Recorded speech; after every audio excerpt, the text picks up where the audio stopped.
Guys, what is up? And today I'm bringing you a 45-9 domination on Yemen using the MTAR customized with the grip and I believe folding stock. So what I'm going to bring you today in this commentary is my thoughts and opinions on Black Ops 2. Now I pretty much waited pretty close to a full week to give my so-called thoughts and opinions. I didn't want to let one out too early. I know some people are going to think, maybe this is still a little too early, but I would guarantee you I've probably played more of the game than you. I'm sitting at about, for this game, just around I'm pretty close to 2 days played on this game as of right now, so I have pretty close to 48 hours played, so I definitely know what I'm talking about, for sure. So, when I first got this game, I was extremely disappointed with it, and I was extremely frustrated with it as well at the same time, just because the lag compensation on the Xbox was absolutely horrid. I'm not sure how bad it was for the PlayStation. The hit detection, you would be shooting a guy for like 3 bullets, and then he'd kill you in like 1, and you'd just get dropped after putting a whole clip into a guy, and that was pretty much the biggest complaint I had overall. Definitely some glitchy things that I could bring up as well. I can't think of all of them right now. I fell through the map a couple times on release day. What else was there? I had I called in Chopper, like one of those remote controlled ones that do like the work for you, stealth chopper, and started shooting at me the whole time, killed me about 6 times, just small glitches like that. So I was not happy at all about the game when it first came out, especially the first 2 days, and also I wasn't very good at the game either, and I was definitely having a hard time adjusting to this game, and I do have to say that this is the hardest Call of Duty yet to do good in, and that's just my personal opinion. All the other Call of Duties I started off even on the release week I still did pretty good. And this game I'm struggling to get gameplays, like even decent gameplays. I'm not saying I need like 100 pluses. I'm saying like I'm having trouble getting just average gameplays. Especially when the game first got released, I was going negative a lot, which is something I never do, which was pretty strange for someone like myself. It doesn't usually happen, that's for sure. So, a couple other things that kind of bugged me too were the matchmaking. Matchmaking on the 360 is pretty bad. It takes a while to find games, and then also sometimes in certain lobbies it'll just give random people red bars when they shouldn't have it, like 1 bars and stuff, and other people's have 4. It's insane. I don't understand why. There's something wrong with like the connection in general. I know they're fixing it right now, but I would have to say since release date, it feels like it's gotten a bit better. As of right now, I'm actually enjoying this game. Don't get me wrong.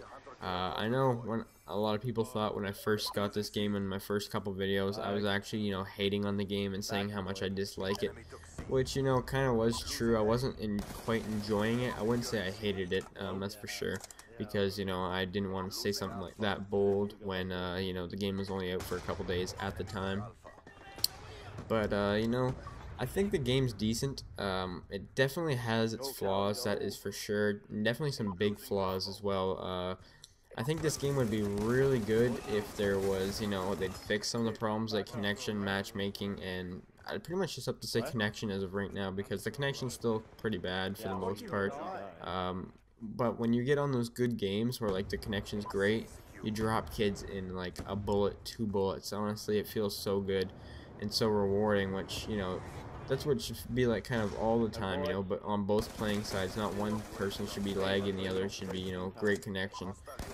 I don't know what it is with the connection, they screwed it up, whatever it is, but I hope they plan on fixing it soon. Definitely more playable than it was at the start, and that also has something to do with me getting used to the game as well. My opinion on the maps in this game they're not very great, and I know it's kind of another negative thing, and people are going to be like, well, Chris, how can you say you like this game if you just keep complaining about things? Well, it's easy to spot the negatives and not the positives. There is sure certain maps that I like in this game that I like, but for the most part, most of these maps actually I'm not a huge fan of. This map, Yemen, is actually one of my I guess you could say favorite maps in this game. It's definitely a really good domination map for sure, and Yeah, I'm not. They don't feel like Treyarch maps to me for some reason. I'm not sure why that is, but just something about these maps just don't feel like Treyarch made them. But you know, some are good, some are really bad. Like Carrier's absolutely horrible.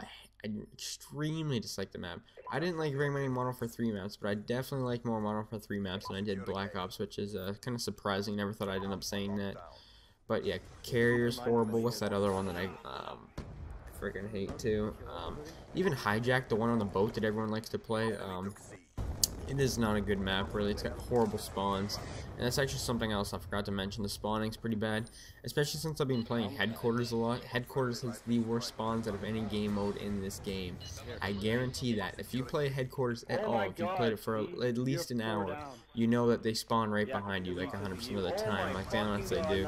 And that's actually why my KD is so low, just because I've been playing Headquarters to level up fast. But since I reset my stats, I realize I'm not going to be within like the top 100 people that hit 10th prestige, so I'm not even worried about, you know, earning a lot of XP. I'm just going to worry about playing and, you know, doing good and winning, because that's pretty much all I care about in this game. Is pretty much just having fun and, you know, winning, trying my best to win.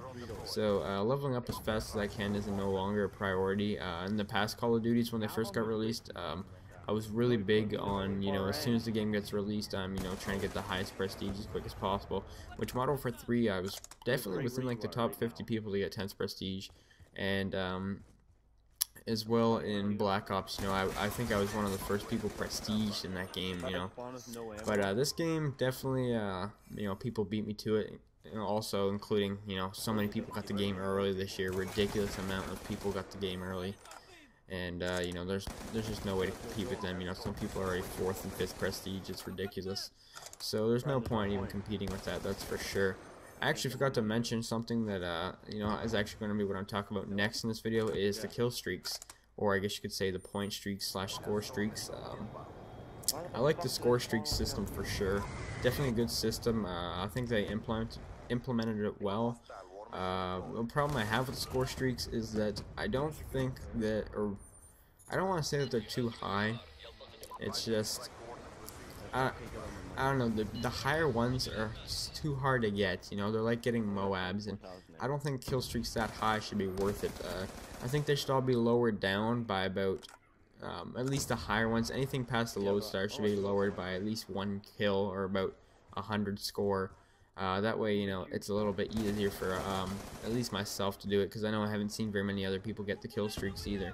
So, you know, definitely lower them just a little bit. I'm not asking a lot, to the point where, you know, everyone's going to be getting one like every game, or the whole entire game's going to be orbital VSATs, you know. I'm not asking for that. I'm just asking, you know, or well, I'd appreciate if they were a bit lower. Obviously, that's probably not going to happen now, but that's just one thing I'd have to say. What guns I've been using, someone actually commented that on my last video. I think it was my boy Ralph, who also asked, when am I getting this for the PlayStation? I'm getting this for the PlayStation as soon as possible, hopefully within the next couple of days of this commentary. I'm not neglecting the PlayStation, really. I just don't really have like the keen eye to play it as much as the 360 as of right now. But if I can get the copy, I definitely will for sure, because I like playing with my PlayStation bros. But yeah, the question I saw in my last video was actually something I want to cover in this video too, was what gun have I been using? I've been using the MTAR a lot. I've been using the M8A1, which is probably the best gun in the game for the assault rifle category. I think submachine guns kind of dominate in this game for sure. So I've been using the goddamn, it's called like the MP like something, I don't know, the MP submachine gun. I've been using the MP7, and yeah, I'd say those were pretty much the two, pretty much the main submachine guns that I've been using for the most part. But other than that, guys, this video's wrapping up. I just want to let you guys know that, you know, I am enjoying the game.